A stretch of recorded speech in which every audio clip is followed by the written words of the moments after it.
Money is so built into our society that its true nature remains a mystery. It is no doubt at the core of our existence.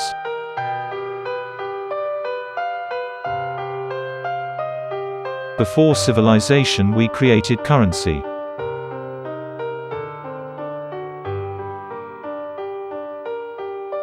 Fuel for wars. The path to power. Champion and enemy of innovation. Money is the catalyst for worse and the best of human endeavor.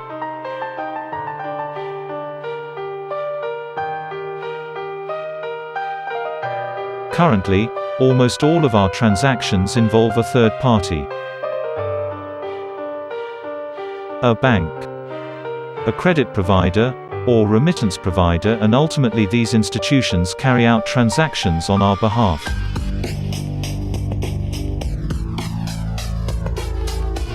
In 2008, troubling market data from minor countries spooked the markets. Rumor spread. More bad news rattled housing prices at the heart of the financial world. A major bank, Lehman's, went insolvent. Investors and businesses made a run on their banks, demanding their cash deposits. The largest financial institutions in the center of the modern world were frozen. Assets were seized. Banks foreclosed. A credit crunch threatened the entire global economy.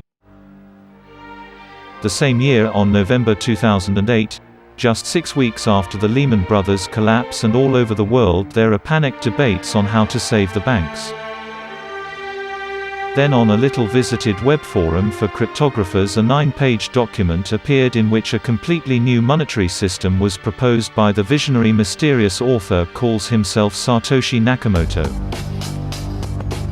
Bitcoin emerged as a new digital currency and software.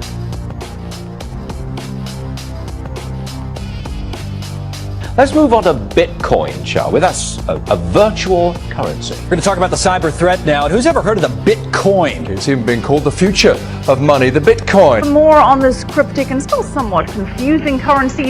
Is it a market? Is it a bank? Is it an exchange? Well, it's confusing. It doesn't really fit in the normal regulatory category. Are you pro or I don't get it. I don't know. Joe Weisenthal, Business Insider. I'm not on this bandwagon yet. I'm not an early Scott, adopter, though. What do you think? I'm with you. I don't understand. Some rumors that it's this Japanese guy, but others say no, that he's a fake name, who's a pseudonym. I mean, you're literally putting real money onto a system that we don't even know who created it.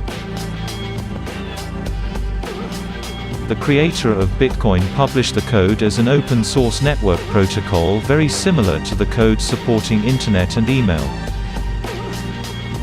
The changes made to the software are public, open, and based on transparency. After the initial release of the code by Satoshi, hundreds of expert programmers constantly collaborated to improve its security and features. Hacking and piracy are considered to be major challenges for anything digital.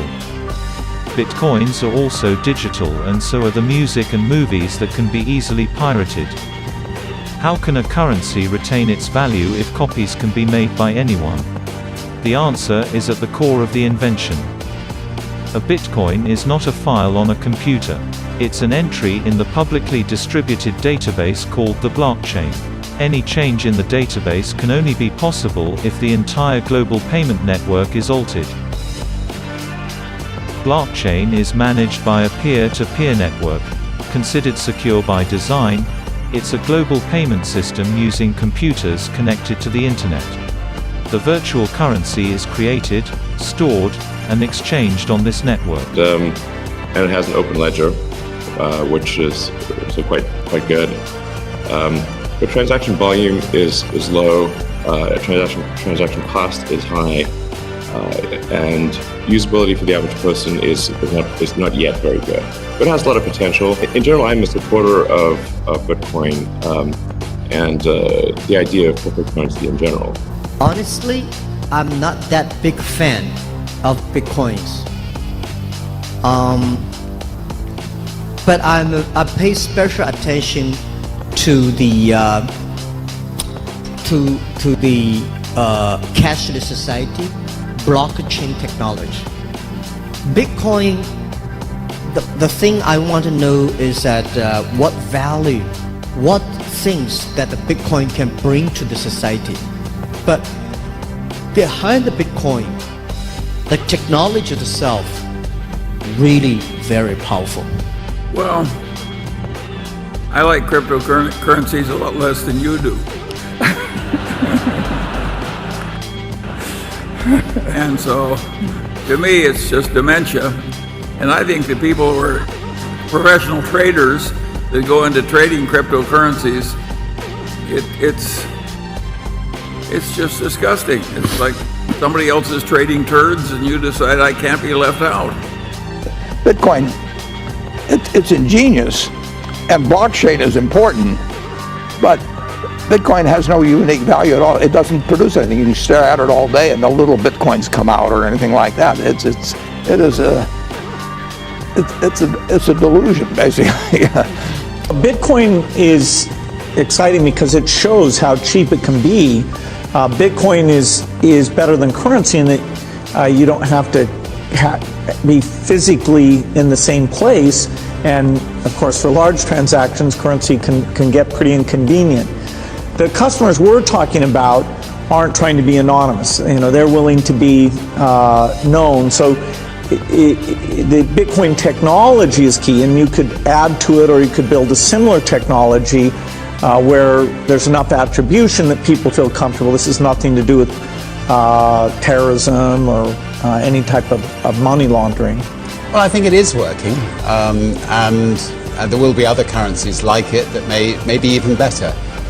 But in the meantime, there's a big industry around Bitcoin, and people have made fortunes out of Bitcoin. Some people have lost money out of Bitcoin. So I think the best way to look at this is a proxy for the mistrust individuals have of central bankers.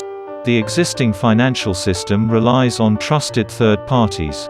A financial system that cuts out these middlemen could be faster, cheaper, and more secure. What makes Bitcoin a breakthrough is the fact it tackles this human dilemma. Digital wallets controlled by owners without any interference replace the bank accounts. Blockchain keeps the record of each Bitcoin in existence and every transaction that is ever made.